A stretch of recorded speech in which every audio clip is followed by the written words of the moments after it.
Rabbi जअलनी मुकीमस्सलाति व मिन ज़ुर्रिय्यती रब्बना व तक़ब्बल दुआ रब्बना इग़फ़िरली व लिवालिदैया व लिलमुअ्मिनीना यौम यक़ूमुल हिसाब।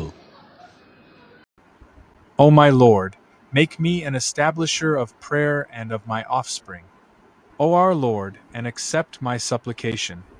O our Lord, forgive me and my parents and the believers on the day when the reckoning will be established. হে আমাদের আল্লাহ, আমাকে সালাত নামাজ কায়েমকারী করুন এবং আমার বংশধরদের মধ্য থেকেও। হে আমাদের পালনকর্তা, আর আমার দোয়া কবুল করুন। হে আমাদের আল্লাহ, যেদিন হিসাব কায়েম হবে সেদিন আমাকে, আমার পিতামাতাকে ও মুমিনদেরকে ক্ষমা করে দেবেন। এই আয়াতগুলোতে হযরত ইব্রাহিম আলাইহিস সালাম আল্লাহর কাছে তার নিজের এবং তার বংশধরদের জন্য সালাত নামাজ কায়েম করার এবং দোয়া কবুল করার জন্য দোয়া করেছেন।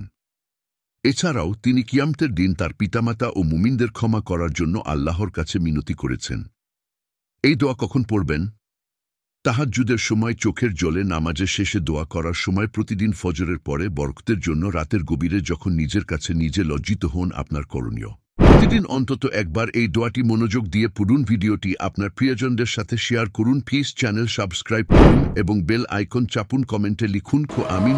যদি আপনি হালাল ও বরকতপূর্ণ রিজিক চান, আল্লাহ যেন আমাদের সবার রিজিক হালাল, বরকতপূর্ণ এবং প্রশস্ত করে দেন। আমিন। পিস চ্যানেলে যুক্ত থাকুন প্রতিদিন নতুন কোরআনিক দোয়া ও ইসলামিক অনুপ্রেরণার জন্য।